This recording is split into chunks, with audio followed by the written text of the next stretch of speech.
Greetings, everyone. The purpose for our discussion here today is to convey information from life beyond this planet and this reality to the people inside this world and inside this reality, because it's the reality we occupy here is like a cocoon and just a small droplet in the ocean of what exists in truth of life and what there really is of life, as opposed to what we are taught and what we are conditioned and programmed to know as what is real and what is not real. Everything in our existence is waveform, it is frequency and it is energy. There is nothing else but waveform on all levels of existence of our universe. So therefore, the energy signature of a being does not lie.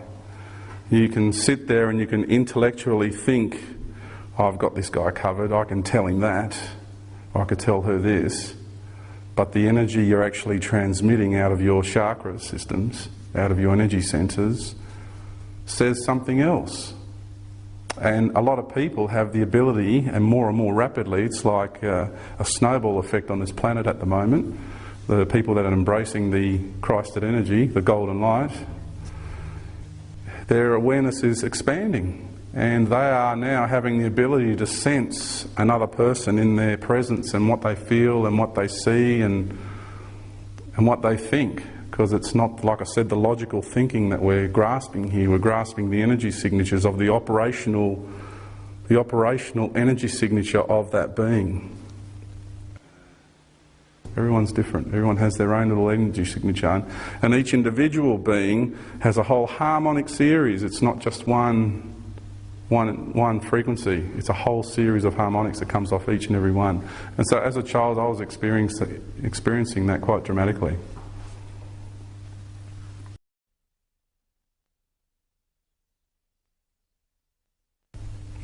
We have, as the member of the Galactic Federation, we have been negotiating with the governments of this planet for decades, absolute decades. The ideology or the mindset that the governing bodies on this planet have is the obstacle, and that is to continue to govern the people through power, with force, utilising the power in the sense of force, and creating systems where it enslaves the humanity of this planet. These negotiations continue today and will rapidly increase over the next few years, simply because we're bringing incredible proof and evidence to these peoples, where they can no longer deny the facts of what is occurring now and what is about to occur on this planet. This planet is now currently under the jurisdiction of the Cirrus Nation. The treaties that were signed up a while ago were formulated in the early 90s, like the recent run of treaties. The full implementation of all of that, and throughout what's been going on throughout the decades, was implemented at the first equinox of this year, March 21, 2004. The full implementation of this planet, now under the jurisdiction of the Cirrus Nation, is currently operative and is such. It's what is. Can't change it, can't alter it, because you are one planet here. It's a multicultural planet, an absolute multicultural planet, and we have many nations who have agreed to this. All nations basically, but a handful of rebels.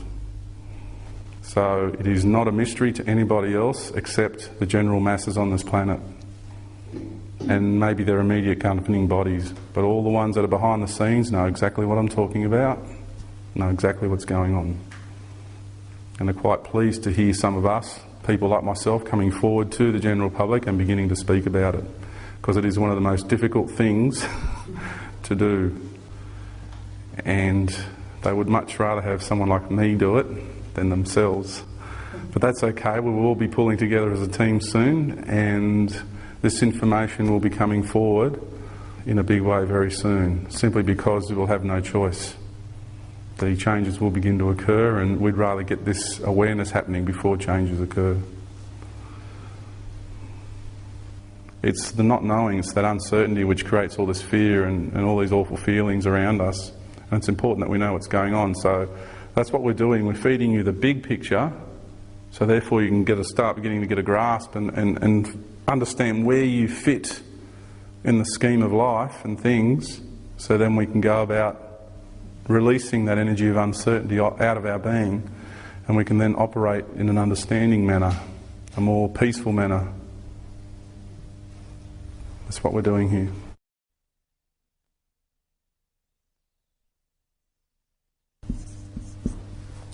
The reason we're calling it Confederation, because it's a conglomerate of all the federations in each frequency spectrum.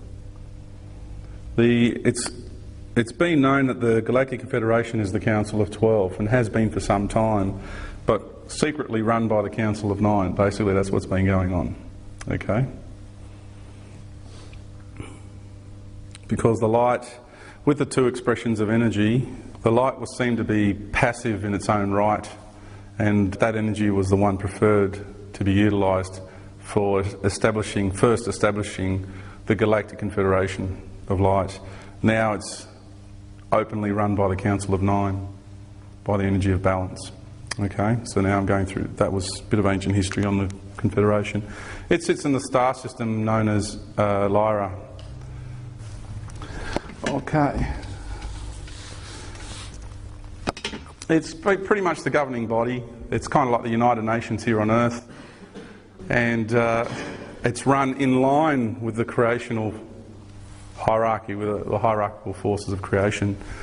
It's not a religious structure. It's just when you understand what is, you work with that, you respect that hierarchical structure and you work with it, and that's all there is to it. It's not about illusion, control, it's none of that. In some of the TV shows like I believe Star Trek, they talked about the universal law of non-interference, and that is a fact, and that's why I'm here talking to you. Our planet is surrounded by ships of the Federation, but we're not showing ourselves because not enough people here want us to come in yet and help. And that is an absolute fact of reality. If we have more people on this planet that want us to come here and help, we will immediately come in. We're ready to go, absolutely ready to go.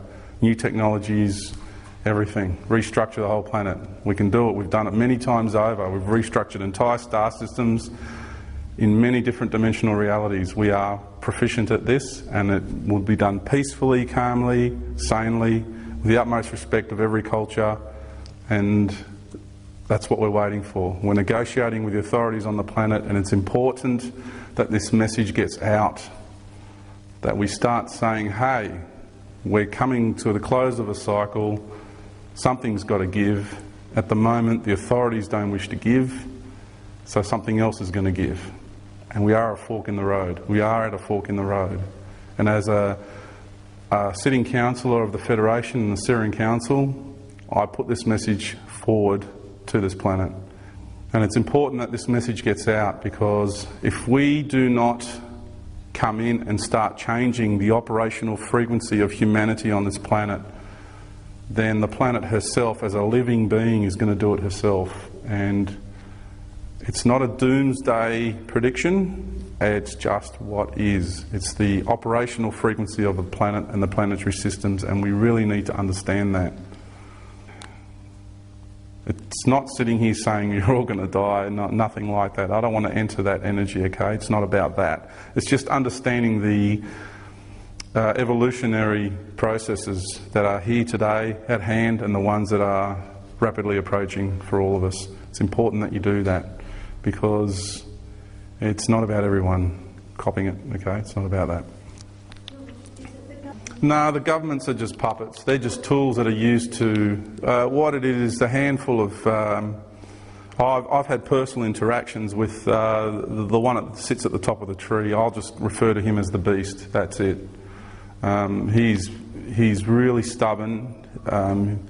He's the one that pulls the strings and the rest of them. It's a couple of rebel establishments from out in the cosmos. This is a universal planet here, and you have in incarnational form here all different races from out there.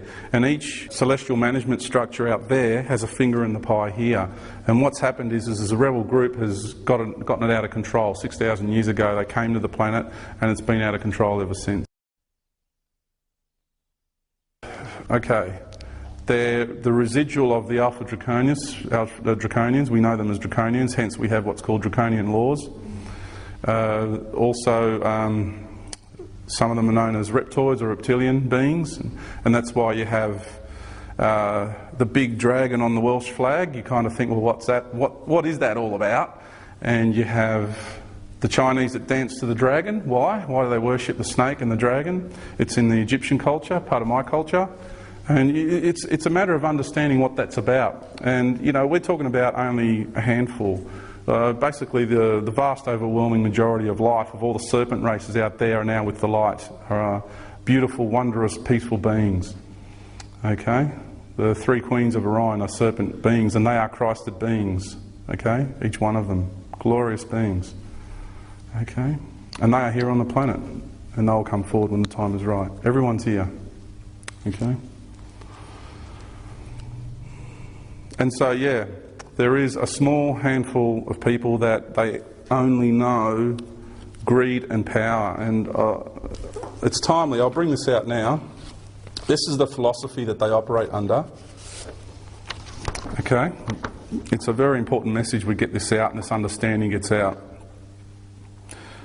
This is their philosophy. Govern the people with authority to establish peace under the rule of law. To conquer the mighty and to show them mercy only once they are conquered.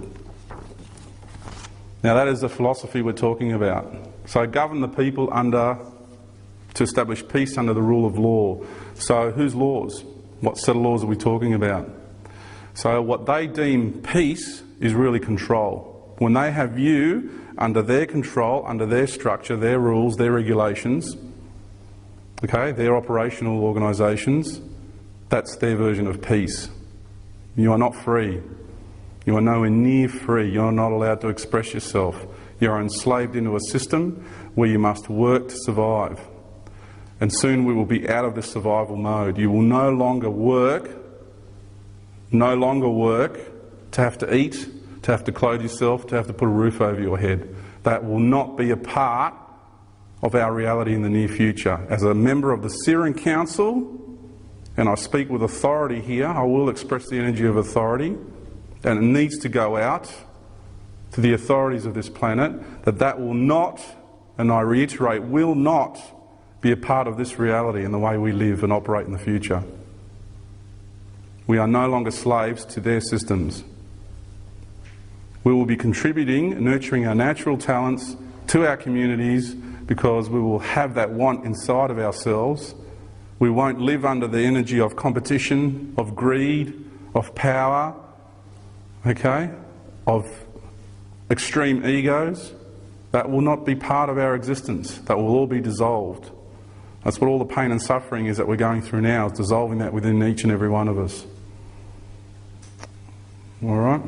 And then you will have free time to express yourself and just be you. We will have devices where you can manifest all the clothing and all the food that you like. And you think this is all like Star Trek-y future stuff. Well, we come from the cosmos. We're highly evolved beings. We have incredible technologies. And the whole idea is to understand that the way we live and operate in the future cannot be detrimental to this planet. We can no longer hurt this planet. The way we currently live, what a city is to this planet is what skin cancer is to you as an individual. That is a direct analogy. We can no longer continue to operate in this manner. All the technological devices we will be using will be either exactly in equilibrium with the harmonics of this planet or will be beneficial to the planet, will add. There will be nothing allowed to operate which will take any longer. That's it. And that's an absolute fact of reality. Whether you wish to come to terms with this or not, that is what's going to happen. And that's what the authorities of this planet need to understand. That it is not us as a power that sits out there that wishes to come in and occupy. It's not about that. We're in line with the creational forces. We are in line with the evolutionary process of the beings on this planet. And now the way we govern is self-responsibility, self-empowerment, self-rule.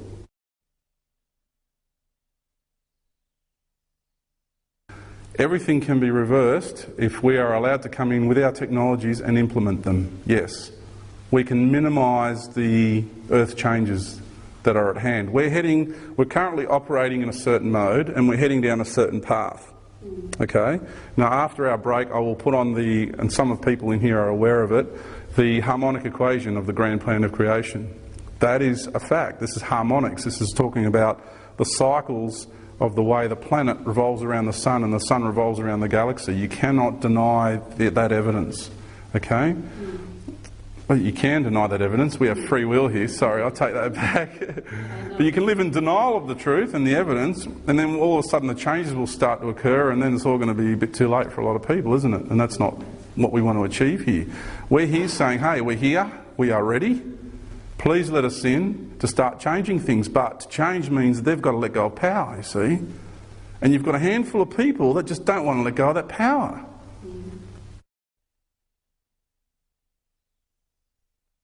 If you look at what the Twin Towers did, for example, and how that changed the psyche of the people on this planet so quickly, within an hour, everyone was drenched with fear. Okay? It didn't take long. Now, if we were allowed to have access to that medium, the media, TV for example, one of them, and we were able to come in with, because there's a lot of subliminals that get thrown at you, so we were to come in with the truth, and teach the people what is, and educate the people, within 3 months we could have this whole planet turned around. And we were allowed to use our subliminal energies to get people to calm down and be peaceful and, and dampen down their resentment and their anger towards the establishment for lying to them for so long about the truth. Okay? Then we would be able to turn things around very rapidly and turn the psyche of the people around very rapidly, given the chance, given the opportunity. We've done this, I could say millions of planets over. We know what we're doing. We know what we're doing. Well, I can only say so much at this time. I'm only having access to a certain amount of information at this time. The moment certain people come forward to me, then I will release more. That's it. That's how it works. That's what I'm waiting for. Someone to come and knock on my door and say, let's go. And then we'll get this ball rolling really rapidly. But at this stage, I've been knocking on the doors, honestly. I have. I've personally gone to the Australian Federal Police and I won't name government people here and things like that. And I have been working in this area, but they all think I'm crazy.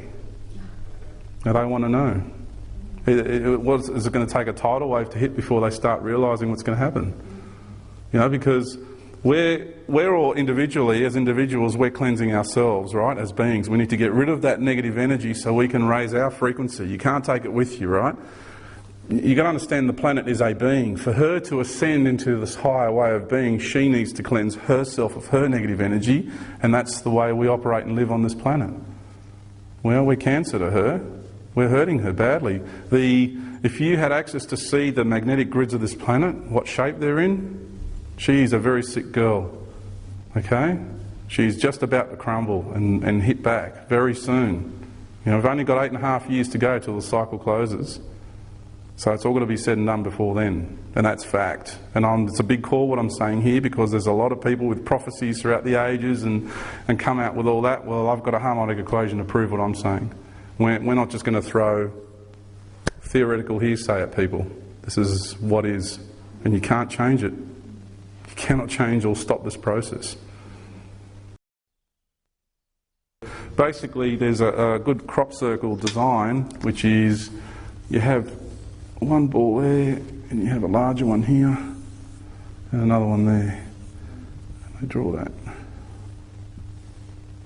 Okay, what that is saying to you, and this is an absolute now, this is the decipherment of this message, is here we are currently, and this is the higher ascended Lady Gaia on the other side of the sun. She's on the other side.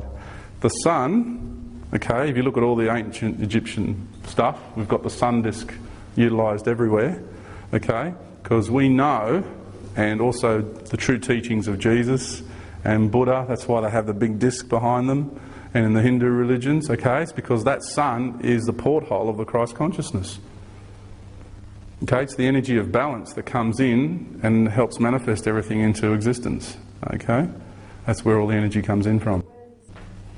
And so what that is saying is, here you have the new Lady Gaia, and here you have the current Lady Gaia, sad and happy. And to get to the new one, you've got to go through the sun. Okay? That's when you ascend. If you look at the Egyptian temples and the South American temples, they all line up with the sun coming up at certain points. Because when you're ready to ascend, you project yourself through the sun. Or what happens is, like an energy comes out, reaches out and grabs you and pulls you through the sun. You go through it. You go into it. Okay? Now to get to this planet, the ascended planet, you've got to go through the sun. Now science will say at the close of certain cycles, the sun throws out a big solar flare, and a big solar flare comes here and fries, you know, the majority of the surface of this planet. That's what science will tell you, limited in the physical paradigm. But when you are an aware being and you are ready to accept and to move into that Christed energy, you will be taken by that energy. You won't be cooked. Okay? You will be transferred through it, out the other side, sped out the other side onto the ascended Gaia. That's what the process is about. Okay? And the people who aren't ready, they'll be cooked. Okay? If they're on that side of this planet at the time when that happens. Yeah. Okay? It's all about everyone's supposed to be in the right place at the right time, and this has nothing to do with fear. I mean, you know, I'm not here making all these predictions of people going, oh my God, this is, you know, all fear-based stuff. Well, it's not. It's when you understand it, you don't get scared because you understand it. There's nothing, once you understand the truth and the processes and the cycles, there's nothing to fear. It's a wondrous. It's like, you could say that March 21 of 2013 is a deadline. That's when the cycle closes. Well, it's not. For me, it's a lifeline. It's a rebirthing. So it's your mindset. It depends how you choose to look at it. Okay, folks? It's really important that you grasp that. It's how you choose to look at it. Whether you want to look at it with fear and negativity, or you choose to look at it with love and positive energies.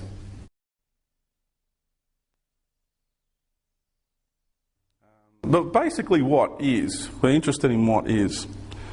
A lot of the religious teachings say that there is a God, isn't it, the superior being.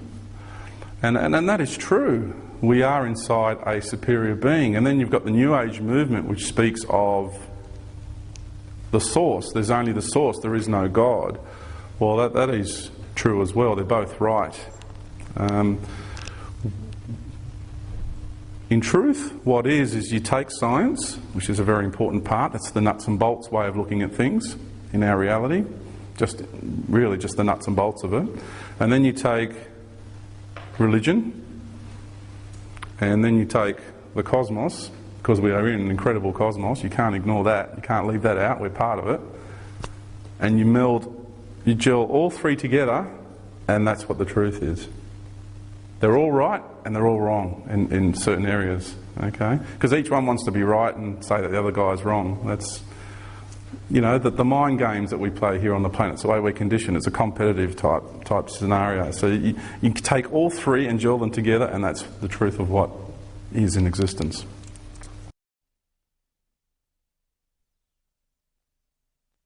When we talk about dimensional levels, parallel realities, everything is frequency, everything is waveform. And so, for example, you can't see all the radio waves with your own eyes, can you? And you can't see infrareds and ultraviolets and those kind of frequencies, because It is beyond the visual spectrum of our eyes. Our eyes can only see a small slither of reality. They're all in the room with us. You can get a radio here and turn it on, you'll pick up the radio waves. So they're here, you can prove that they're here, you just can't see. And that's the same with extraterrestrial life. It's all out there, you just can't see it because it's just beyond the visual spectrum. And not only beyond the visual spectrum, but also beyond the spectrum of our reality, which pulsates at 144,000 cycles per second, which is the speed of light. That's the holograph. We're in a holograph that pulsates at that rate. And these other parallel dimensions and realities that we speak of lie beyond, the vast majority lie beyond that. And so when you have things like science that say our paradigm of reality is really the speed of light and not much beyond that, that's its own entrapment. It's stuck. Can't go beyond those borders.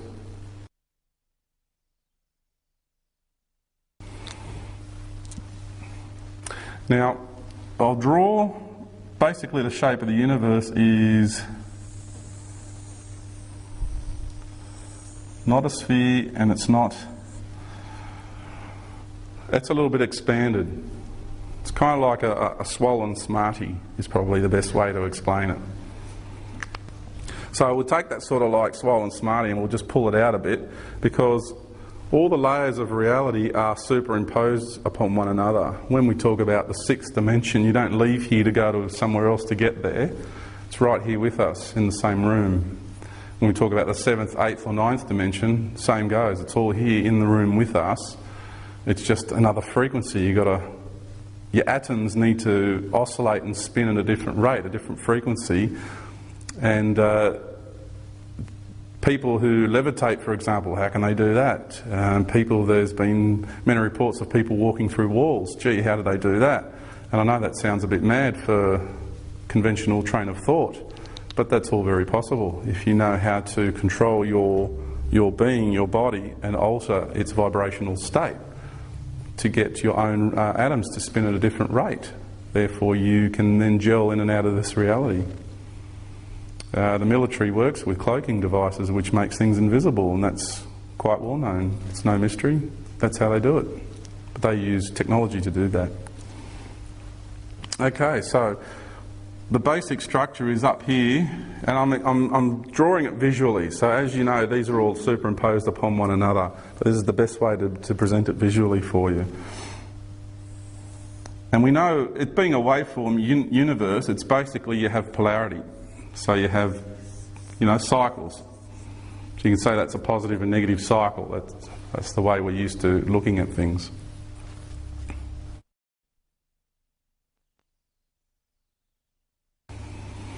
Okay, up here we have the realm outside of polarity, because you've got your two sides of polarity. So here, I suppose we could say that to be negative and that to be positive, if you like. It doesn't matter. We can call that, and you can call that the dark, and you can call that the light. Okay, that's just common terms that we use for two different expressions of energy. Outside of polarity here, it's kind of sitting at the top, is what we call the Christ. Now that's not a religious term. What I'm sharing with you here today, that word is not a religious term. Okay? A religion has utilised that term for its own purposes, but the information and knowledge I'm sharing with you here today sits outside all sciences, all religions, all politics. This is what lies, this is the truth that lies behind all of it. Okay? The word Christ means the golden light.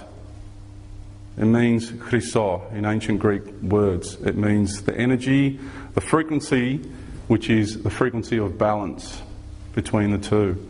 The reason they called people like myself in ancient times Akhenaten, or Jesus, or Buddha, or Muhammad, or Abraham, any of the enlightened beings were called such because we had the golden halo around us. It was glowing. And the people could see that visually with their own eyes because the planet was in a different frequency back then, and they were able to see these things. And therefore they called these people the golden ones, or the anointed ones. That's what it represents. And that's where the word Christ comes from, Christos. So it's a bit sad when there's other modes or religions out there that are attacking that word specifically because their own prophets resonate at that frequency, that light spectrum as well, and that needs to be understood, that does not belong to any particular being. You know, the one we know as Jesus, whose real name is Lord Sananda out in the cosmos, that's a higher aspect of his being, is one, just but one being of the Christed energy, just one. There's many. And all of us people here, our journey here to go into what we call the golden age is to become one of those beings and to operate under that auspice, under that energy. That's what this is all about. And because the golden light is outside of polarity, it's a balanced state of being. The beings in the Christed energy really understand how to utilise the two powers, the two energies, what we refer to as the dark and the light, to achieve what one needs to achieve in a very balanced and respectful manner to all life. So it's just another word, so we can write that there for the golden light. Okay? Now this universe that I've drawn here is basically what we call God. That's what the religions refer to as a supreme being. Everything that exists has a certain level of consciousness. Right down to this texter has a certain level of consciousness, otherwise it would not exist. There needs to be intent to come in to arrange all what we refer to, I'll get into later, the Platonic solids in the correct manner for this to exist and hold the form. A tree, for example, birds, animals, they all have consciousness. It's all different levels of consciousness. They are all living creatures. This planet is a living being. Therefore our universe is a living being. And that's what we refer to as God, the Supreme Being. And we are all inside of that and all part of that.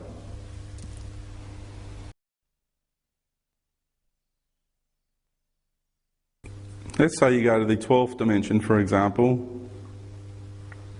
The Council of Nine in the 12th dimension are 9 beings which are an extension.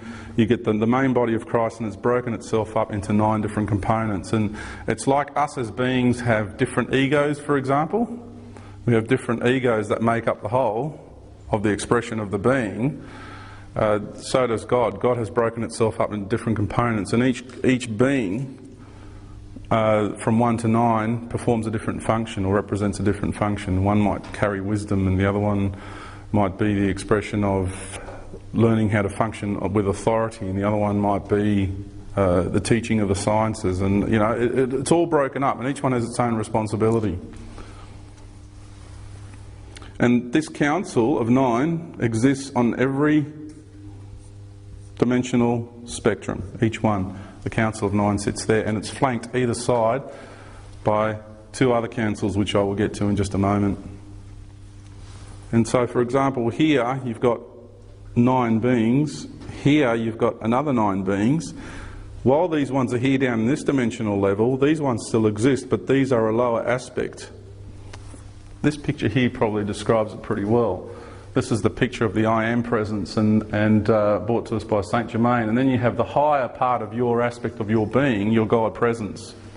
And then you have an intermediate part of your being, and then you have a lower part of your being. It's all one being at the end of the day, but we have different components, and you have the same setup as well individually. Okay?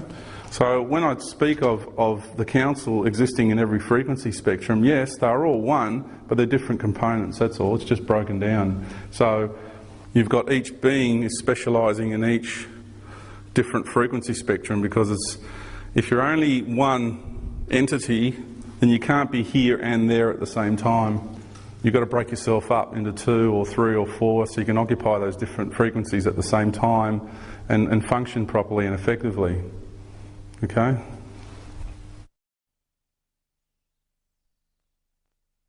Over here we have, on this, what we used to call in the dark, there was a being that's incorporated this side of polarity called Lucifer. And that's just the Western expression of that name. All cultures, other cultures use different names, so it's not about a religious thing here. I'm just using terms that we are all familiar with. Lucifer is also known as the Great Dark Brotherhood.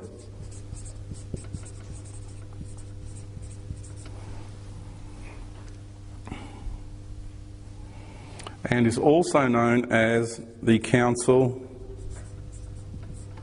of Seven. I'll put a number there this time. All these names refer to the being you know as Lucifer. So whilst we have in every frequency spectrum the Council of Nine pretty much governing, it's flanked either side by two councils. On one side is the Council of Seven, and on this side of the ledger we have the being you know as Michael, or Archangel Michael, which is also known as the Great White Brotherhood.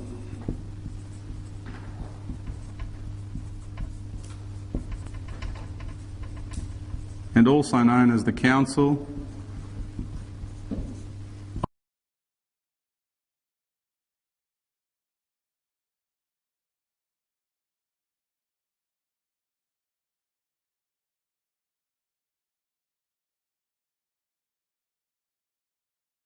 of 12.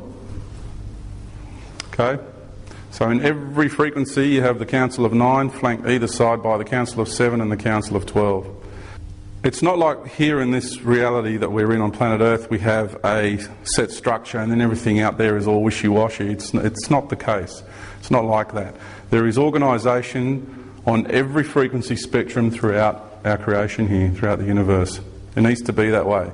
If you look out at Mother Nature, for example, and you think, my goodness, that's really quite chaotic, or the way a river runs down a stream, and it's called the chaos theory, the way the water just swirls everywhere, and you think there's no organisational to it. Well, no, in fact, on a higher level of understanding, that's perfectly organised. And every swirl goes in a certain way because it's supposed to, and every animal behaves in a certain way because that's the way it's been organised for it to do so. And that's fact. There's organisational structure on every level of existence and every frequency spectrum. And these are the beings and the organisers to run that.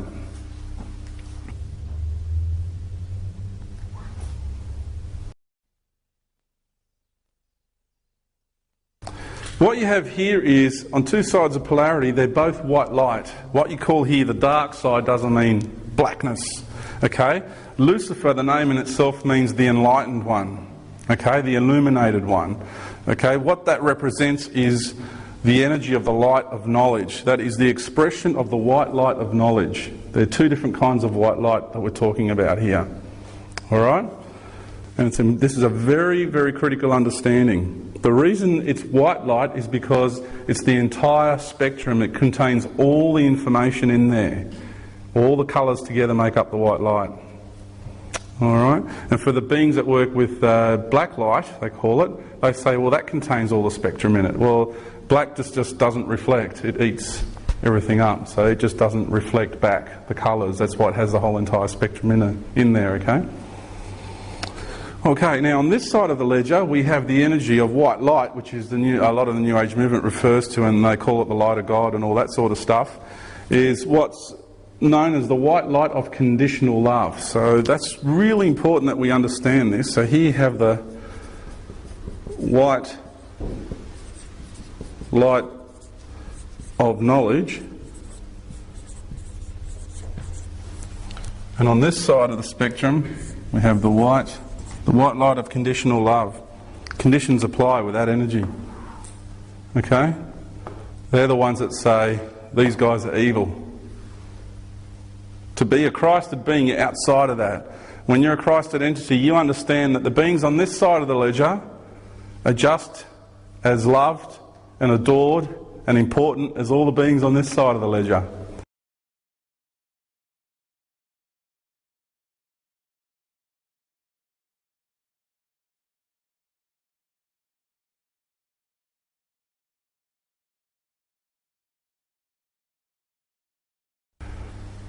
Now what you refer to as the energy of evil is something different. The majority of that energy, the vast majority of that energy exists below the fifth. There's a veil there. Okay? What that is what you term evil. It exists on both sides, and it is the misuse of the white light of knowledge and the misuse of the white light of conditional love. That is what we refer to as evil. Okay? So while you have, and I don't mean to be derogatory by this statement, but I need to make it, what we call the white lighters out there, who sit there blasting away all these entities with all this energy, you've got to understand what you're playing with there. It's no different to getting a gun in this reality and shooting that guy because you reckon he's evil, or taking that person out because you reckon that's a murderer or a rapist or whatever, and indiscriminately just walking around taking these people out. It's really important that this understanding comes forward, that you can't just go blasting all these things, other life forms, with all this energy. It's really important. You're creating a lot of karma for yourself in other realities. Okay? I'm not saying that applies to absolutely everybody, because some are spiritual warriors and they're here to perform that role for certain reasons. But when you come across these books that teach you how to use all this light, it's important that we do it with respect. And we give these energies a chance to, you say to them, you know, please go, I'm going to have to use this energy. And you give them the opportunity. And then you gently start introducing that energy. You don't just go like double barrel shotgun in one go. It's just not right. You're dealing with life. It's just on another level. Okay? So that's a very important understanding that we have that. That's understanding duality, and understanding when you're above that, both are equal, no matter what. Okay? And that's what it means to be a Christed being, to have that complete understanding and respect it. So George Bush, at the end of the day, I don't mean to pick on him, or let's go back in history, Adolf Hitler, for example, you know, benevolent beings, they play a very, very important role. They created a scenario that we're supposed to learn from. Supposed to learn from.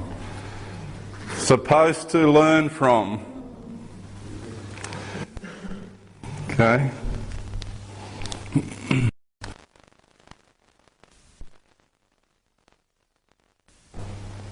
White light of conditional love. Yeah, conditions apply because it's one side of polarity. You know how before I said it's waveform? Yeah. Okay, that's Michael and Lucifer. And that's, you know, from here down is this side.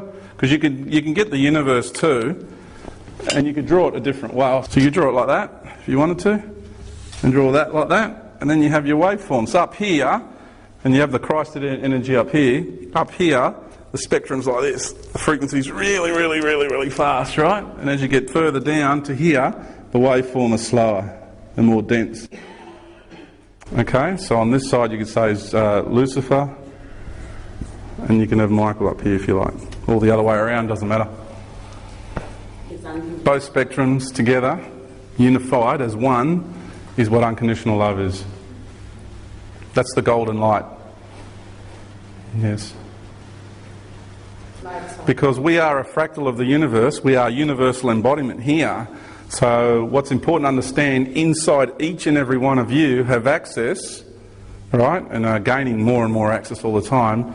You have within you all the darkness of all the evil that exists in the universe is inside of you, and all the white love exists inside of you as well. Okay? Each and every one of us have that within us. And it's how we choose to use that energy, how we choose to express ourselves with that energy. That's the important thing. And this is what we're learning here.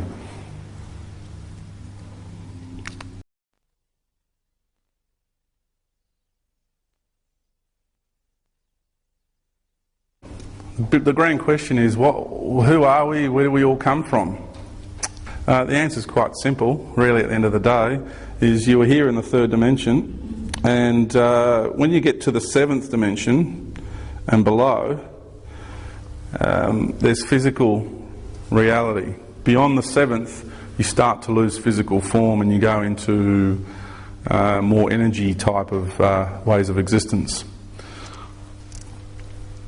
Where we come from is in another dimension, like the fourth or the fifth, on another planet, in another star system, and we've incarnated here, down into planet Earth, into the third dimension here, because what we are trying to do here, or not what we are trying to do, what we are achieving here is a universal embodiment, where any being on any level of reality can incarnate to one place. Any being that feels they have disconnected themselves or detached themselves from God can then incarnate and go through the life's experiences required to learn what it means to be in the image of God. A humane being. A being of compassion, of love, of understanding, of caring, all those qualities that make up and constitute a humane being. And once you do that, you get that understanding, that mindset back. Then you know you are at one with creation and you are no longer separate. You're no longer this small embodiment here existing in this reality and everything is out there. The understanding comes through that you are here, and yes, all you people are out there, but I'm all one with you. I'm a part of you. The same energy that runs through my atoms is the same energy that runs through your atoms. Therefore, we're all connected intimately at the core level. We're all the same, totally equal, all one. And that's what the big myth is. Who are we? Where do we come from? What are we doing here? As long as you have personal identity, you have ego. The moment you make the decision with intent to no longer exist at all, totally not exist at all anymore, you then relinquish yourself back to the source, that core energy that lies behind everything, and you are completely dissolved and you no longer exist at all. You cease to exist. And that your energy will then go back into the source, and then something else will form, but you will no longer exist. So it's a big call, it's a big sacrifice to do that. Okay? Very, very few beings do that. You've got to be very evolved to wish to not exist anymore. And we're not talking about dying. When you die, you still exist. I mean, there's just a genetic spacesuit to occupy this reality. So we're talking about your soul no longer existing, beyond that level. Yeah. It's like samsara. If you take a drop of water and you take it and you drop it in the middle of the ocean, that water has lost its individual identity and then becomes part of the vast ocean. And that's the same, you'll become part of the vast ocean of energy. Yeah, you're totally gone on all levels of your existence. You are totally ceased to exist. You will never exist again. The source, the almighty source in there will then use your energy for something else, and you will no longer.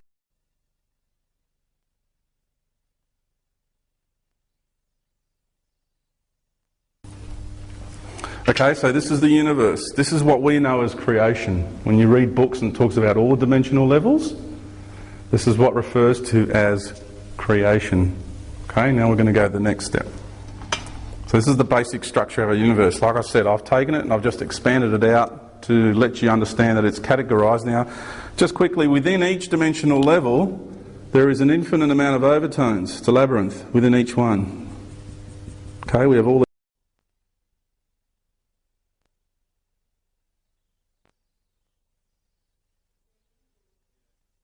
What happens is any being that is beyond your reality, whether you're in the 8th and you're talking to someone in the 9th, for example, they will always present themselves to you with what you're comfortable with. They already know you intimately, okay, because they work with energy, and like your energy signature says so much about you, okay, and if they give you a name, that's what you're comfortable with, and that's why you've got some books. You can read different books and they all say different things about the same subject. For example, you can get information on the Council of Nine and you get all different scenarios happening with different authors.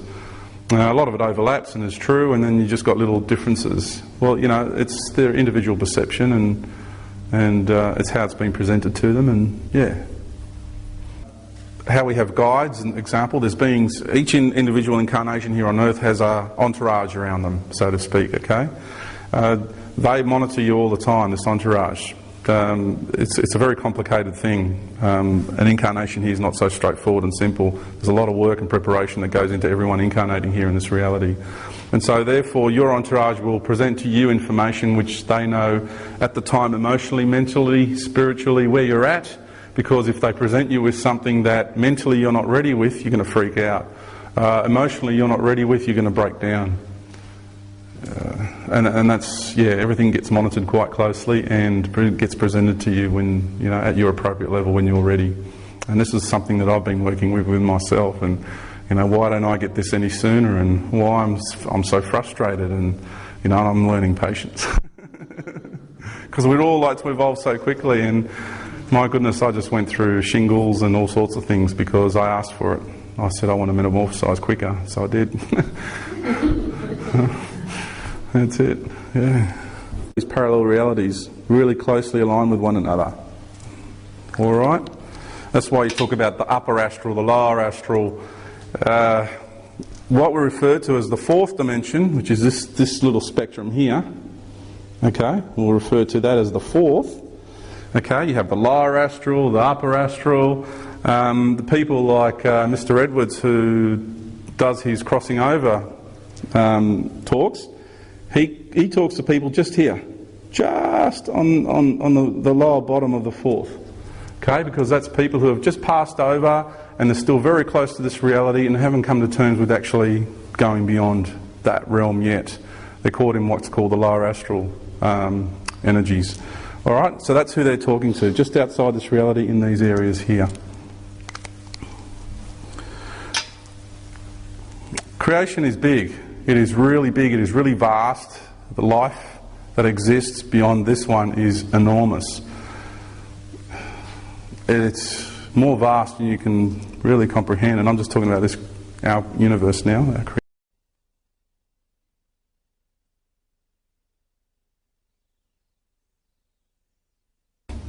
What this visually represents is the omniverse.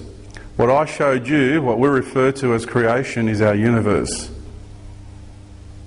Okay, and I did draw a line of boundary, meaning that's a border, meaning, okay, if that's a fence, then what's on the other side of that fence? Okay?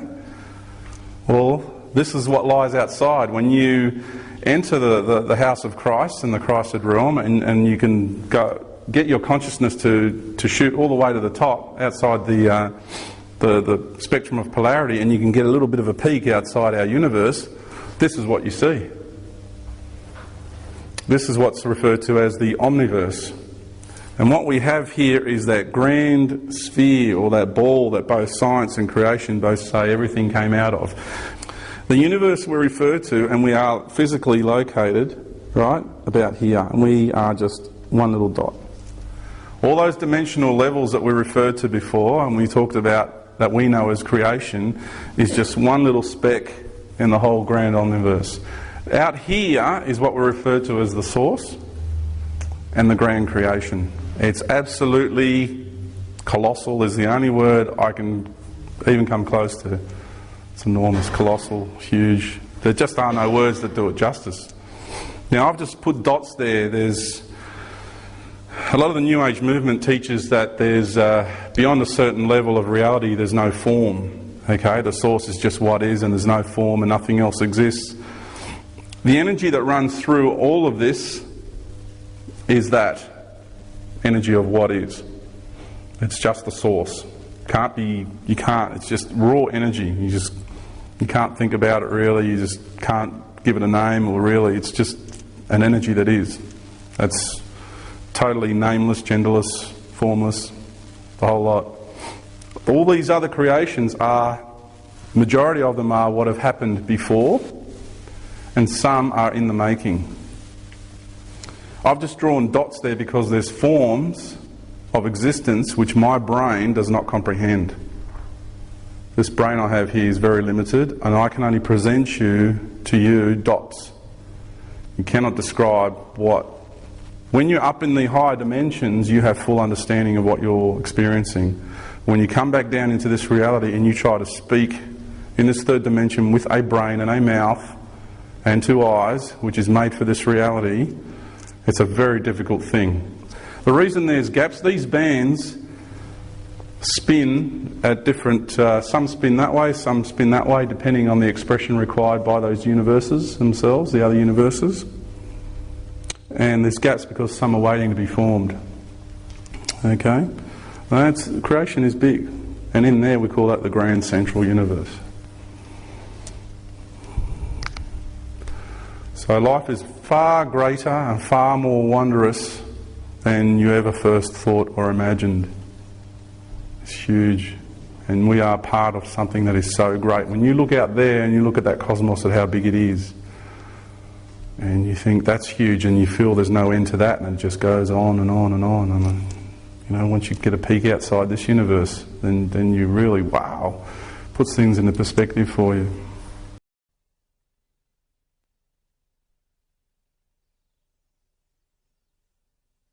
This is the grand myth. We're not going from this reality in a few years, we're going to the golden age. We'll be total gods in creation. We'll just be in kindergarten with all this, okay? Because the House of Christ has quite a big hierarchical structure in it, okay? So we'll be entering at the bottom of that structure, basically, and then learning how to utilise the energy of waveform to create. We'll become creators ourselves in this new, which I'll explain later, the kind of devices we'll be using and the way we'll be living.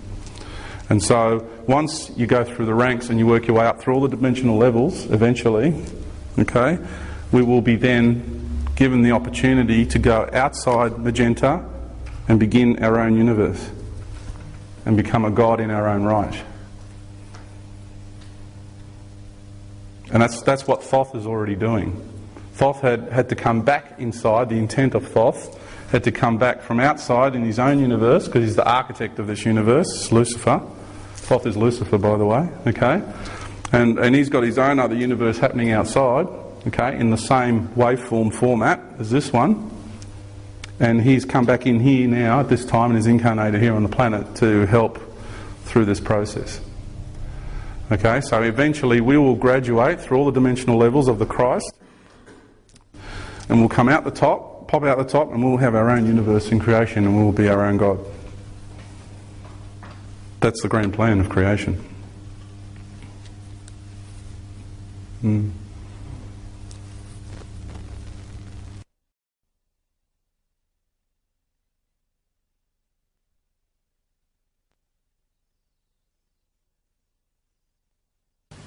The whole purpose of this universe and the creation of these lower dimensional levels, we've plunged down into this reality here, and what we say about the grand plan of creation was Lucifer holds the white light of knowledge, and so therefore he's got the knowledge on how to build, how to manifest things into physical being, into reality with that physical knowledge. Like you have a suburb, and then you have people that come in and they build the infrastructure, they build the roads and the houses and the sewerage and what have you, and then the people move in and occupy that reality, that realm. It's the same. Lucifer, with his or her minions, it's genderless, came down into these lower frequencies, and with the help of what's called the seraphim angels, seraphic angels, which are the serpentine energy of angels, started manifesting life. The first forms of life that was manifested in these lower levels of reality were like insect in nature. They were just mechanical beings that just did. They didn't have much thought. They had no thought, basically. They're just totally reactive on pretty much a physical, like a chemical reactive type of instinct. And they evolved over time, and some of the races of the insects became consciously aware, and then they moved on. And then after that they thought, well, we need a new form of life. We need these guys work in colonies, not much. They're not really able to think for themselves. So what happened was the next expression of life that was created was the serpent races. And I'm not going to use time frames because time is really of no relevance. I can't give you exact years, it's just not, you don't have numbers big enough. Trillions of years ago, okay, it was the insects. Billions of years ago was the serpents. That's where I live. And the serpents came down, and with that energy of the white light of physical knowledge, they were able to go throughout these lower frequencies of realities, fourth dimension down to the third dimension, and build and create. And they had no one to go up against them, so they totally dominated and ruled, and they become very arrogant and very violent and very evil because they had no point of reference basically. They were just given free rein, and they were able to do whatever they wanted to do, and that's the way they were. And they know exactly what I'm saying because they're here with me today. And there is, they know this needs to be said. And they were really quite, brutal. And it took a while before God said, right, now I wish to have in this lower void, and that's why it's known as the void, we bring in the energy now of the white light, another set of beings. No one known as the bird tribes. And the serpents started gathering around an area known as Alpha Draconis. And the reason for that is star systems, like planets are beings, you're a being, a planetary body is a being, star systems are beings too. Okay, a galaxy is a being. We're all, it's different beings and broken down in different aspects. And so the being that played the role of Alpha Draconis started attracting life, like you as a being attracts certain cultures of bacteria, certain cultures of viruses upon your own body, and they are all life forms, and you are a multicultural universe unto yourself. So it's just a fractal of the greater. So what I'm explaining is nothing crazy or it's just an understanding of a higher level of understanding there. And so they started gathering because the energies were right in Alpha Draconis for all these beings together. And then once the bird tribes came in, they started gathering around a place called Lyra, which is specifically around Vegan. That's where the Federation started a long time ago with its headquarters there. And after they sort of had differences for a very, very long time, down the track, two other beings came into formation, and they were, and I know the names of these beings, they were two star systems, and one of the beings is called Osiris. Osiris is the entire Orion star league. That's who that is. The whole Orion system is one being known as Osiris, and then another system came into play was Pleiades. I don't know the name of that being as yet. And there was another star, third one that came into being was Sirius, and that is the being we know as Isis, or Isis. Now these beings, because they operate on a higher level, they have the ability to manifest into embodiment here in this plane. Okay? That's why they were around at the early times of Egypt. They played a role as well. So they not only have played a role on a level of being a star system, they have also come here and experienced the reality here as well on an individual basis to gather that experience as well. Isis, we call her, on Sirius we know her as Isis, which means she lives. That's what that represents. And that's the energy of the Mother Goddess, the feminine aspect of God. She lives, and she is. And that's a very important thing to know because, I'll get to that in a moment.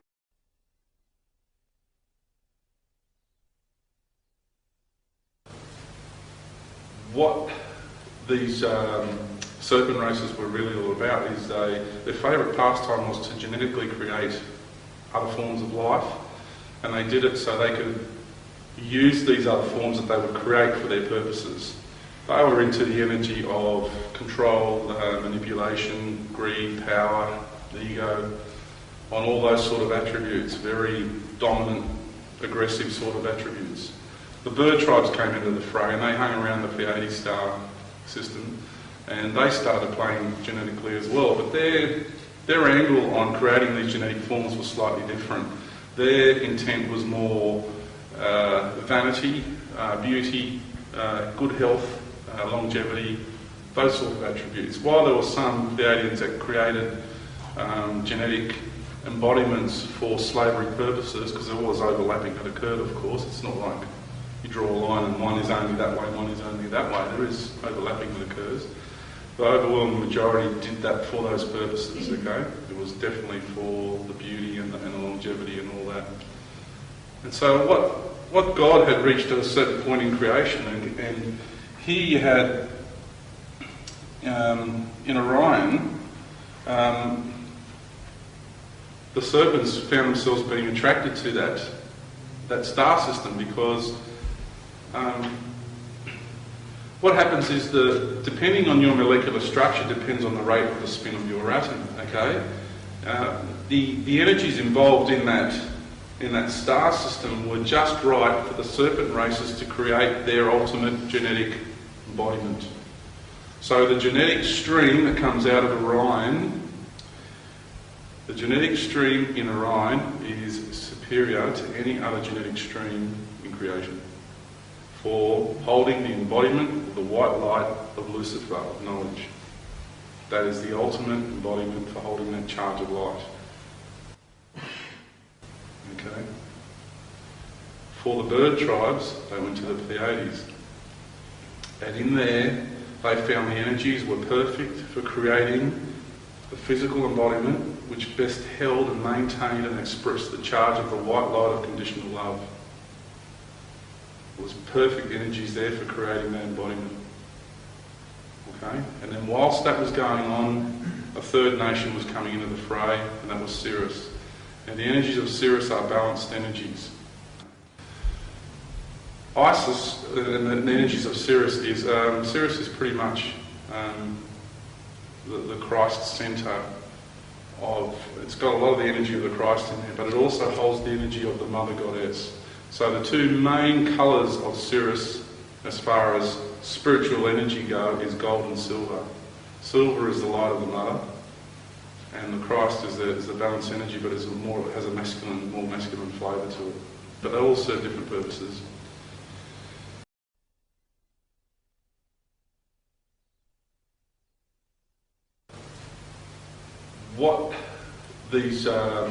So God had now achieved a certain level of existence. I've created now on one hand the embodiment which best held the charge of the white light of knowledge, and on the other side of the ledger the embodiment which best held the charge of the white light of conditional love. Now it's time to unite these two together, and with the unification of that, bringing these two parties together, because they are two embodiments that were at the opposite ends of the spectrum. Total the other ends, opposite ends of the polarity, extreme ends. So by bringing those two together, it began with a war, which was known as the Orion Wars, and they raged for over 1 million years. It was really horrible, painful time, but it was a process we're required to go through. And Sirius was, because it had such a high energy of balance and the mother energy, it started attracting to it as a star nation highly evolved spiritual beings. Doesn't matter what race they came from, just they were attracted to that place. The energies felt really comfortable for them to be there. A lot of lion beings live in Sirius. There is lion beings out there, yes. What was going on was the two tribes came together and they had the wars, and then the energy of Sirius started attracting these highly spiritually evolved beings. And a lot of birds went there too that were highly evolved, and some serpents too that were evolving spiritually and weren't into that energy of war so much. They understood that it was no good. And what happened was Sirius then started favouring the birds, the conditional love side of life, for a very short time. And Orion went to war, the three serpent queens, under the guidance of the three serpent queens of Orion, went to war against the two bird tribes of Sirius and Pleiades. And it was a very difficult time. You see, the serpents mastered physicality. They knew technology and they had all the hardware. They were the masters of physicality, and you've got to give them respect where it's due. And so they said to us, they got to the point in the war, they said, you either, to us as Sirius, either surrender or we'll annihilate you. That's where it got to.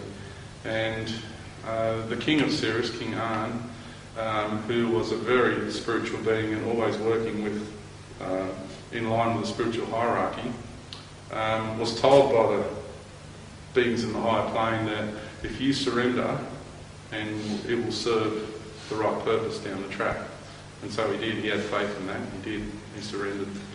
And Cirrus now serves in a sort of way under the guidance of Orion in the Federation in kind of a way, certain areas of life. And the wars then subsided, because what happened is, by doing that, they were able to inject into the serpent races, and we're talking about the cream of the crop of the serpent races, the ones that's sort of the top, the pinnacle, okay? Into that was an injection of Christ's energy by doing that. It was a very, sometimes folks, in order to win a war, the whole war, the ultimate war, you've got to lose a battle. That's the idea. Okay? You've got to let go of the ego, and sometimes you've just got to lose a battle in the long run to win the main war. Okay? And that's what Arn did, and injected that energy, and a lot of the lion beings started hanging out because they're very wise beings, and that's why I have a lot of that energy around, and that's why the Sphinx is where it is. That's why there's a lot of establishments here on the planet that use the lion as their emblem. Because the people at the top, right at the very top, they know exactly what I'm saying. There's no mystery. There's no secret. It's just the masses are kept in ignorance, that's all. And so the lion beings are very important beings. They travel throughout our universe and teach great wisdom to a lot of races. They have the ability to know how to harness power. Power comes in many forms, and ego and greed and all those sort of things, and control, and it's important to learn how to harness that power and redirect it and reuse it in the right manner, and in an effective manner.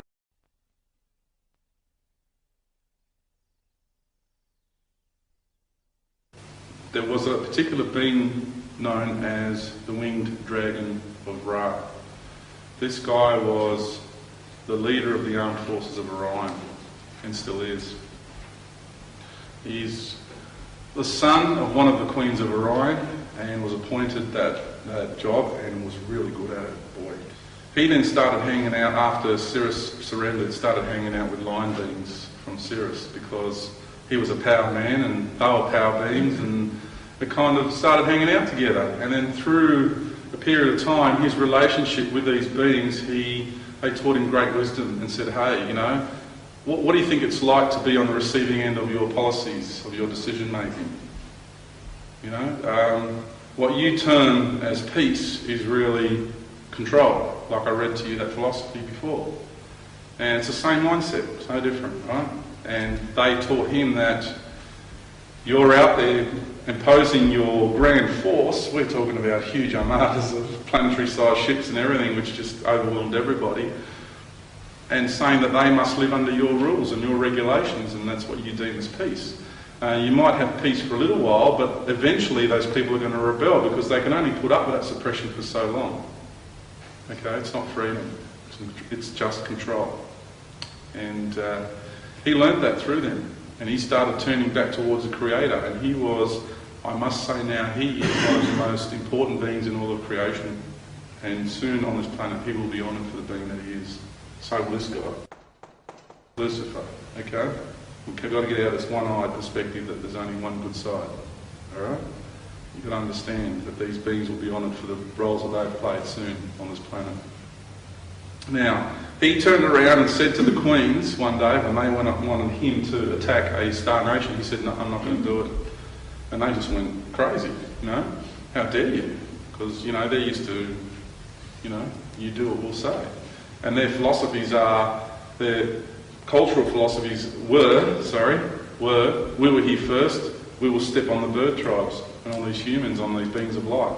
We were here first, we own this place, we have the right to do whatever we want with them. We will step on them and do whatever we want with them, that is our God-given right. Okay? Or their term of God. Okay? And that's their philosophies that they operate under.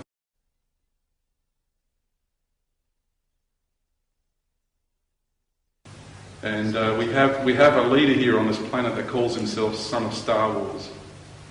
Okay? Now you've got to understand that mindset and that statement was made because you still have a draconian being inside a human embodiment that still lives under that glory days of we have the right to step on anyone that gets in the way of our agendas. And that being has to change his attitude. Okay, it's important that that gets done. That being needs to grow within itself and say, okay, the use of my force is no longer applicable. It's just creating misery. And I've got to stop playing my games of power. It's important that this is understood.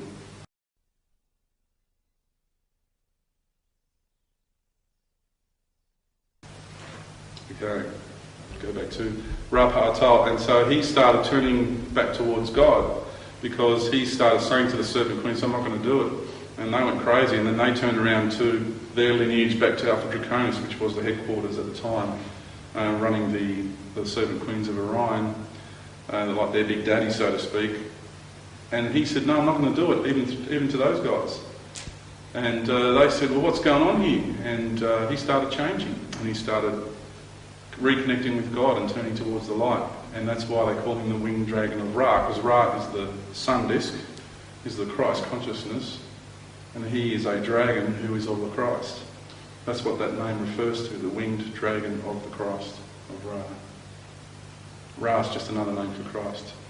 Okay? Another name for that ball, the golden light. He then began coming here and changing the way things were done here on the planet. And once that started occurring, the energy shifted in Orion and Pleiades and Sirius. It shifted dramatically. And what happened was then we were given the go-ahead by the spiritual hierarchy to create a third physical embodiment for this grand plan of creation. And that was the one that was going to combine the energies of the serpent tribes and the bird tribes to bring it together into a universal embodiment. And we did that and created what's called the feathered serpents. And there was a few of them that were created, and the expression of the beings pleased the spiritual hierarchy. The way they went about expressing themselves was far more balanced. Not too much greed, not too much power. Not perfect, right? It worked really well. So as soon as the expression of these beings was known, it worked really well, and straight away we were told to come here to this planet in this solar system, because the energies were right here, to start creating a universal embodiment. And that is the grand plan of creation. First of all that side, then that one came in, then bringing them together.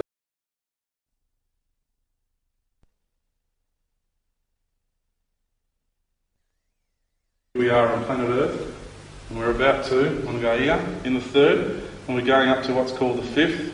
We'll be in very much a lot of the golden light, not totally, but a great deal of it. And once we jump here into that, a holograph within the fifth, we're not just going to be a part of the fifth, okay? We're not going to be totally with the fifth, we're going to be in a holographic bubble within the fifth dimension, okay? Because don't forget there's a whole lot of different harmonic series within that, okay? But the project we're doing here needs those frequencies. It's the right frequencies, the right dimension for this project. Once we go into there and we start living, the energy is going to reverberate right throughout the whole of creation, like that. By us going up there into this golden age very soon, right, the energy will reverberate out throughout the whole of creation and start shifting things. Because this is new, this is brand new what we're doing here. What you're a part of here is very, very important in all of creation. This is no small deal that we're here. You're revered out there. And all these other frequencies and all those other star systems out there, you are absolutely revered. It's a very difficult thing to come here into this reality and do what we're doing. Very much honoured and very much revered. Okay? So you're very important beings, and this is the process at hand. It will totally change, it will have repercussions throughout the whole of the universe and all levels of existence.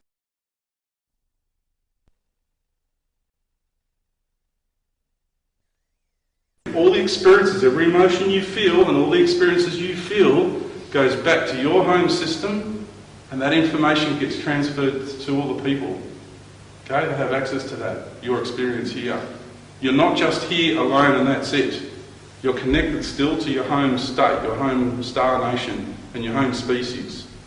Okay, the way we live here is through our environment which we live in, we are disconnected from that. Someone is imposing you into a cocoon of reality. Okay, you're held prisoner here. That's what we're trying to tell you. It's when you get your awareness and you awaken, you start to see through the veil of this illusion that you're living here in this reality.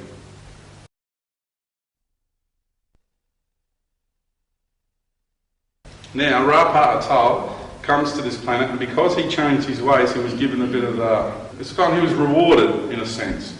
And everything goes in cycles, so he was allowed to come here and build a monument which marked the cycle that marks the beginning of the cycle to end all cycles. So we have a symbol that is known in every culture as the circle and the cross.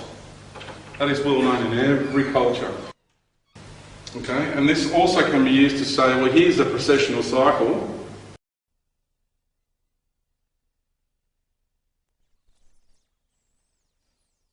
The true processional cycle, and everyone says it's about 26,000 years, is not 26,000, it's actually 24,832 years. But, and I'm saying a but, there's an acceleration factor involved with that. And that acceleration is plus 6.18%, which just happens to be the golden ratio.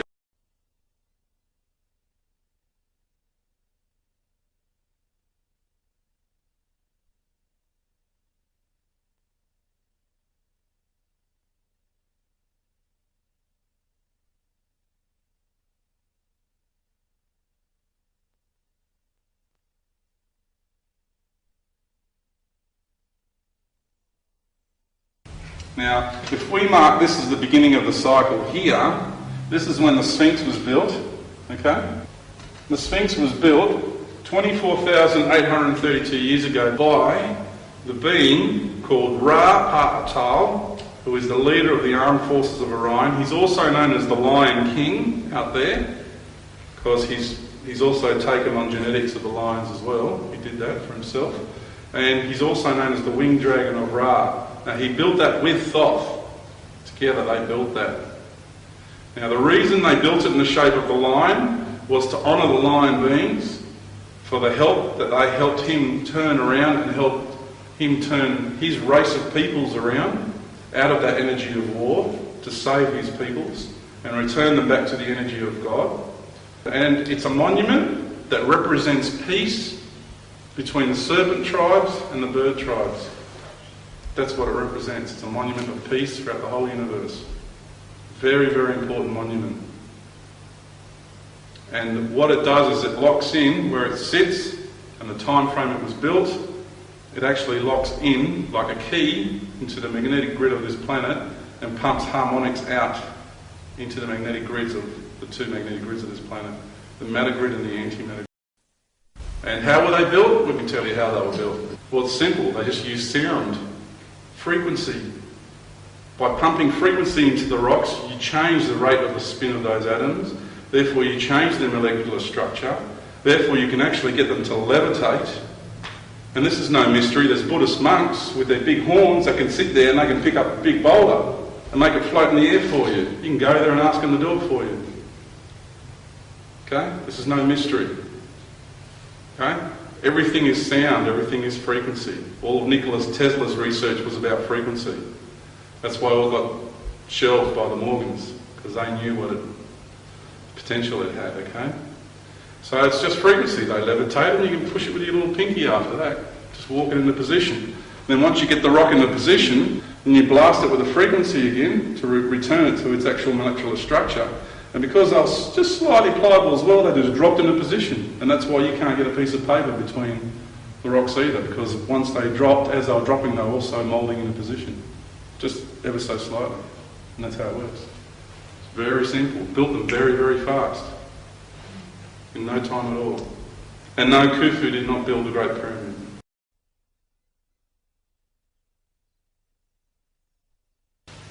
It's like who taught the university professors what is real and what is not real? Where did they get their information from? And the people that taught them, where did they get the knowledge from? And when something gets discovered, who gets to say that that's officially true or not? It's a group called the peer review. You've got a handful of people that tell the rest of this world what is real and what is not real. Oh, what kind of power is that? Talk about control. Okay? And the evidence is overwhelming. It's all around everybody. If you want to see if extraterrestrial life exists, it's all around you. Open your eyes. It's written in every culture. Every religion has it written in there. Even the Christian religion. If you know what the Star of David is, it's a Merkaba vehicle. It's a light vehicle. Okay?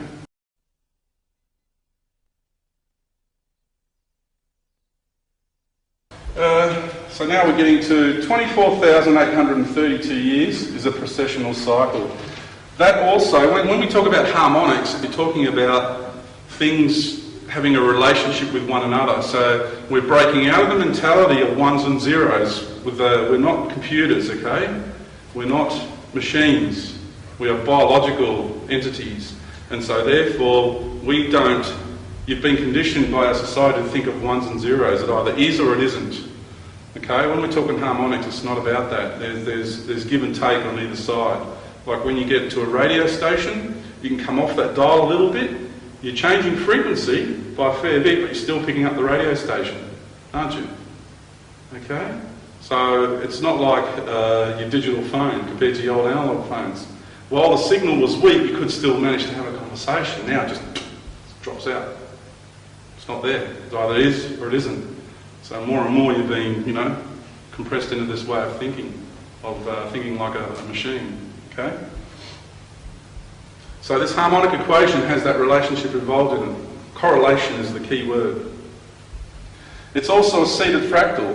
You can express wisdom in a mathematical expression called recursion. It's a recursive equation. So you've got your 2 and you go 2 times 2 equals 4. You start off with your 2. Okay, and then you come down and you go 2 times 4 equals 8. And then 4 times 8 equals 32. So you can see it's gaining upon itself. It's a compounding equation. Alright? It's like this. You have an experience in life. And you take this experience and you go, okay, I've just had that kind of experience. And then you move on in life. And then you're standing here. Well, wisdom is for you to come now into this next experience, but also to bring your last experience with you into this experience as well. Okay? And then you have another experience, and the way you perceive it this time is based on what you're going through now, but what you take into consideration what you experienced before as well. That's learning from your experiences, right? That's wisdom.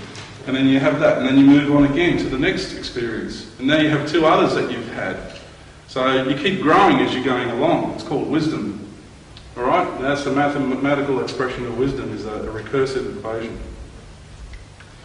So that's one way to understand that this precessional cycle, this cycle to end all cycles, has harmonically wisdom built into it.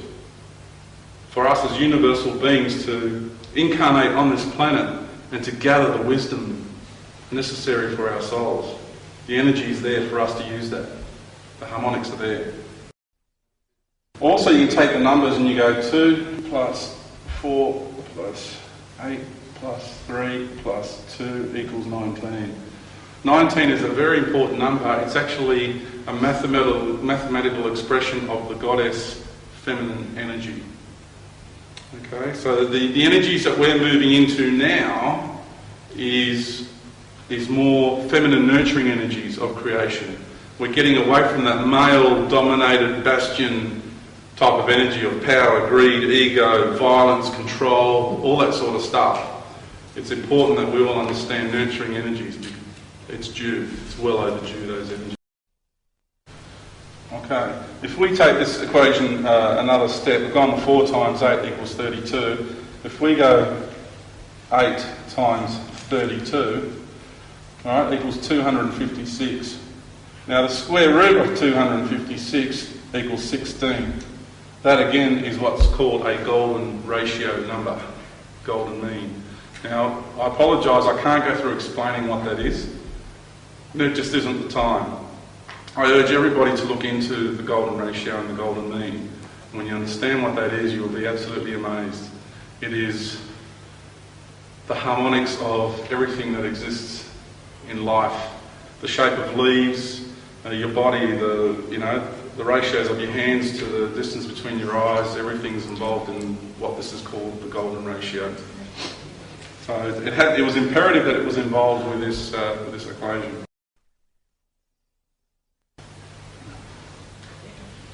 Also, 256 is a very important number because we have two magnetic grids on this planet, okay? And this is where physics and the flower of life gels together, okay? Everything that I'm explaining to you, everything that you read about in these spiritual books, the ascension process can be expressed through physics, okay? What they say is when matter and antimatter collides, they annihilate themselves, and all that's left is like a couple of showers of light, or just photon streams, okay? What really happens is, here you have your matter grid and your antimatter grid. Okay, there's two magnetic grids going around the planet, because it's balanced polarity, right? You need to have that. And when they collide, when you can bring the two together, you create what's called the Vesica Pisces. So in here, you have the Christed energy, you have the positive and the negative, and here you have the golden light of Christ. Okay? Once you have that golden energy and you merge the two together, that then gives you the ability, right, to move in and out of realities.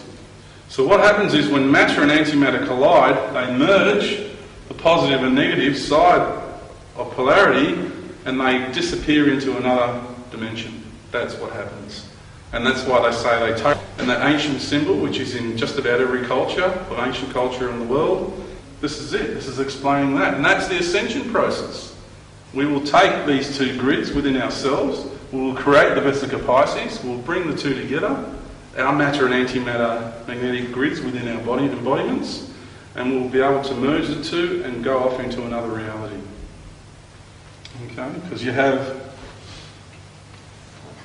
your waves. Okay? And your first cycle is your positive cycle, and your second cycle is the negative cycle. Okay, in your sine waves, polarity. Okay, so we're compressing the two together. You bring the two together and then off you go, disappear into another reality.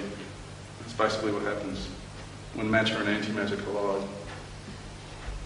Alright, so that matter grid and antimatter grid have a harmonic resonance. The difference between the two grids, right, the difference between them just happens to be 2, 5, 4, 5 harmonic. So this number correlates with that harmonic. It sits in between the two grids. It's kind of like a Christed harmonic, a golden harmonic. Measured at 1 geodetic inch. Okay? Because we're talking harmonics, so it's minutes of arcs and that energy. We're not interested in square centimetres. Okay?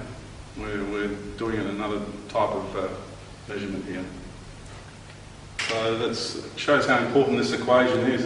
It just plugs in everywhere. It's plugged into the grid.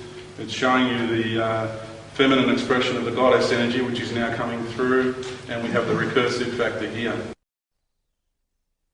So the next step in the equation is going 32 times 256, and that equals 8192. That's an incredibly important number.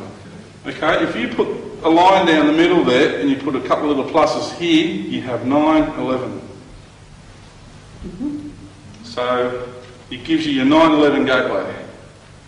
That's what 9 represents is the ending of the cycle. Okay, going through the two pillars of polarity. That's what it represents. And that's why those buildings were hit on that day. And that's why the emergency number for a certain country is that number. Because the establishment that controls things here wants as much fear around those numbers as possible in the psyche of the people. Okay? Because they're such important numbers. They just want fear around those numbers. And that's why Spain was hit exactly 911 days after the two buildings were hit. Okay? And for those in the mystery, exactly the same people that control the terrorists are exactly the same people behind the so-called coalition of the willing. There is no different, and I stand by this, and this is going on tape.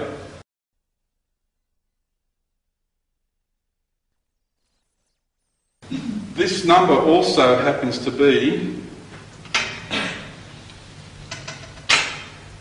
the harmonic of the acceleration of the speed of light on the planet, because light is not, it's not like a machine, it's not constant. It's a different speed at the equator than what it is at the poles. And so while we have here, I'll draw the equator, 0 degrees, okay. That is the number of the harmonic at 60 degrees latitude on our planet. That number correlates, and it's 81918 is the harmonic involved there. Okay, very, very important number. And when you look at that numerically, also, 9 is the ending of the cycle between the two pillars of polarity, flanked either side by the infinite wisdom of God. Okay? Very, very powerful number, that one. And you think, well, gee, that's really amazing. 60 degrees, that kind of sounds familiar. 60 degrees, 6666. What's that number? That sounds familiar, doesn't it? 666. Gee, it's supposed to be an evil number, the number of the beast. No, they don't want you to go to there. That's why they say it's evil. Okay? Just about everything they say it's evil is because they don't want you to touch it. They don't want you to know about your serpent origins and the serpents and the roles they play. And they don't want you to know about the number 666. It is 60 degrees, 60 degrees, 60 degrees. It is the holy triangle of light. And we can do that for our beloved Freemason friends. Nah, they're good guys too. My father was a Freemason. It's all right. Okay, just wish they'd listen to me a bit more. Okay. That's all right. I've got to love all the guys. You know, they've done a lot of good work. Look, there's only a tiny minuscule of people in that organisation that are evil. The rest of them are just beautiful beings doing a lot for the community. So it's not about judging, really. All right. So basically, you now have 8192 or 81918 on each corner. And that is the unification, the Holy Trinity, of the Father and the Son and the Holy Spirit in religious terms. That is the unification of all three, bringing all three in at the same time to combine and become one. The unification of the Father and the Son and the Holy Spirit. And again, that is westernised terms. Every culture can look at this and have their own words and their own terminology that they use for those same names. Okay, it's not about a one-eyed perspective. So now we take that into consideration. You think, okay, so you did mention before about the planetary light body, the planetary light vehicle being activated. So we go back to the global picture, and you have 0 degrees, 0 degrees, 30. Okay, so we set at 60 degrees, that's where the harmonic, so that forms the base now for an amazing thing. Okay. Alright, because it just so happens to form the base for the triangle. And there you have it. Okay. That harmonic will activate the planetary light body, the planetary light vehicle, also known as the Merkaba vehicle. Please don't think of this as a religious symbol or the symbol of a nation. Okay, like I said, we're coming from beyond and above all that stuff. Okay, this is the energy of what is. You can go, okay, so you've given us 24,832 years, but, you know, time is measured on a linear fashion, and you could say it could be anywhere along that timeline, okay? So what is it about a specific date? And you think, okay, we'll move to that now, the actual date. 21st March 2013. That is when the cycle closes on the day, and that is the day that harmonic kicks in a gear and activates the planetary light body. And when you write this date, rewrite it, you go 2103, as we write it here in Australia, and you go 2013. And that's interesting. You look at the 1 representing the whole, the oneness, has now moved across, and it's gone away from polarity, okay, and has moved into the Trinity. It's shifted across. Alrighty. And you think, well, yeah, but that's still a bit how you're going. It's not really quite rock solid.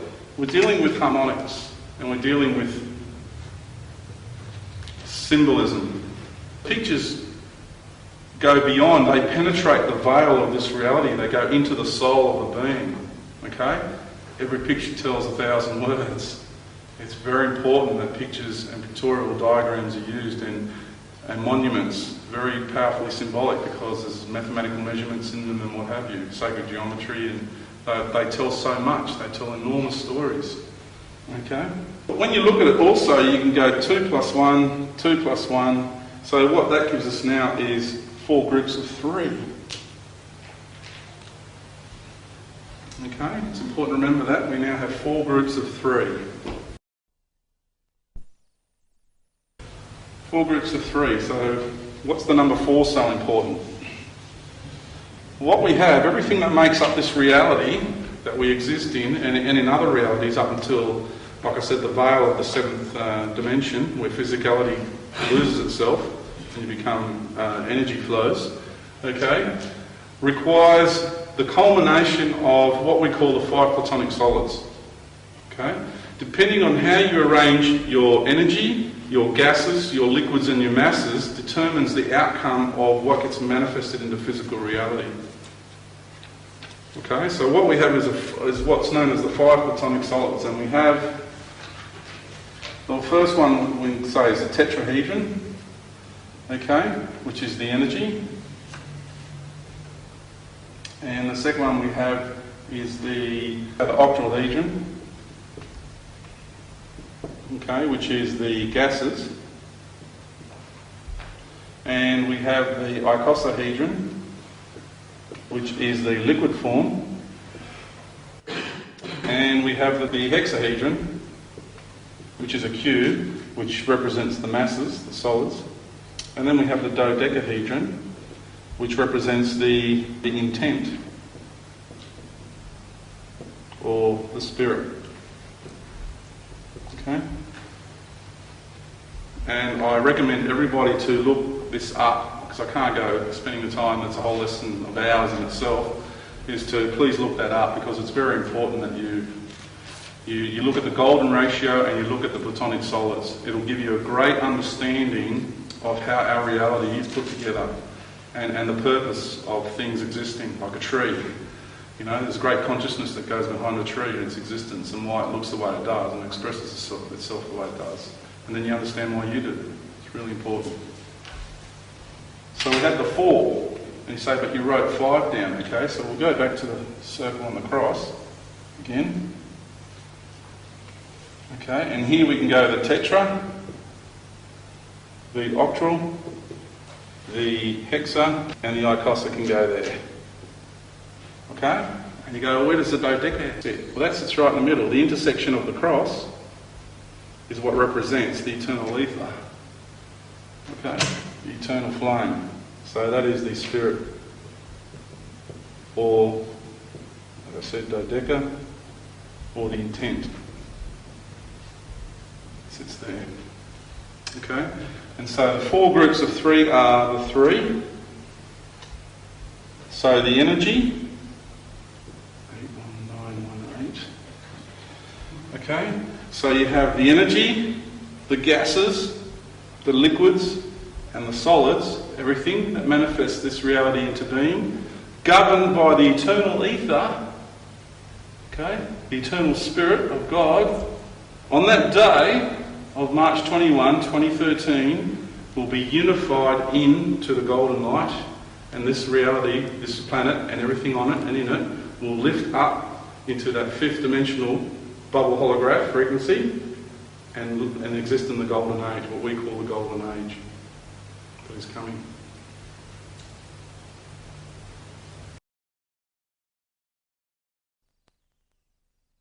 The Sphinx, how it ties in with the precession of the equinox, it's a marker to mark the beginning of the cycle. What's happening now, the Sphinx will come back into action. Now they talk about the capstone and the pyramid and the capstone that's missing. Okay, that's what that diagram is about. That's the capstone. Okay, and the beings from Sirius. That's who we are. We are the ancient Egyptian culture who came here and started things quite early in the piece. We are now going to come back and reactivate these monuments and bring them back into their glory. You will see them in their beautiful state, the original state that they were in. We've been negotiating with the governments here for decades. Really. The ancient cultures have known about extraterrestrial life. It's written in every culture. The extraterrestrial life has been known throughout the ages from time immemorial. It has never not been a part of reality here until a group comes here and decides to enslave the people of this planet in imposed ignorance. That's why you have movies like Independence Day. So if our big spacecraft are seen in the skies, everyone's going to get scared. They're brainwashing the people. Okay? It's very important to understand the brainwashing that's going on. Now, Stargate, for example. Yeah, that's just amazing, you know. Why is it all the ancient Egyptians, the Sirens, are the evil beings, and the American military are the good guys again? And they can go out with their guns to all these planets throughout the cosmos, righting all the wrongs of the cosmos. I mean, that's just crazy, you know? As if you turn up to another planet with a gun that fires bullets, for example. We're coming anyway, because there's a lot of beings that need to get picked up. If you have a light being and they're standing in front of the wave, a tidal wave, we'll quickly zap them up before they know it. We can get from here to Sirius in 2 to 3 minutes. Right? We operate, our ships are Merkaba vehicles. Okay? They're not made from nuts and bolts and rivets and all that. They're light vehicles. They're sentient beings, okay? Okay, that's what our ships are. Okay, when you hop on board our ships, you are connected as one with that being, with that ship. Okay? You know each other intimately. And it zaps from here to there at the speed of thought. Okay? Instantly. So any fear that anybody has in here should be eradicated. Okay? Because if you are a light being and you're supposed to be in the golden age, you'll be picked up and everything will be fine. And you'll be picked up by your own people. It won't be foreigners. You won't get on there and it'll be a bunch of aliens. It'll be your extraterrestrial race, your people. We have all the races out there sitting and waiting. If you were able to drop the veil and see the amount of ships that are out there, you would freak out. Completely freak out. Okay? So get the fear out of your system. You will be picked up. It's free will. If a ship turns up, because we're conditioned, like it's one thing to say it intellectually, but when you stand there and there's a ship hovering above you, that's a different story altogether. You know, then that programming of fear comes out. So make sure that you get that out of your system and think, if a ship turns up, I'm not going to be scared. Because it's one thing to have an intellectual concept of the experience, it's another thing to live it. Okay? You've been brought up in a society that's programmed you with fear on that subject. And it's very important to get over it. Very important. I can't tell anybody what to do. I just feel it's important that you all follow in here to follow what you feel you need to do. Okay, we all have natural talents that we're good at. We all have reasons for incarnating. I think it's important you get in touch with that and follow that. Like I'm saying to you, to understand who I am as a being standing up here before you, sharing all this with you, I ask for you to go in here, into the heart centre, and understand who I am, whether I'm real, whether I'm the real deal here. It's important that you do that. Don't take my word for gospel, don't take anybody's word for gospel. From now on, get into the practice of discerning with your heart chakra. Okay, that's where truth is. Namaste. Namaste. Thank you.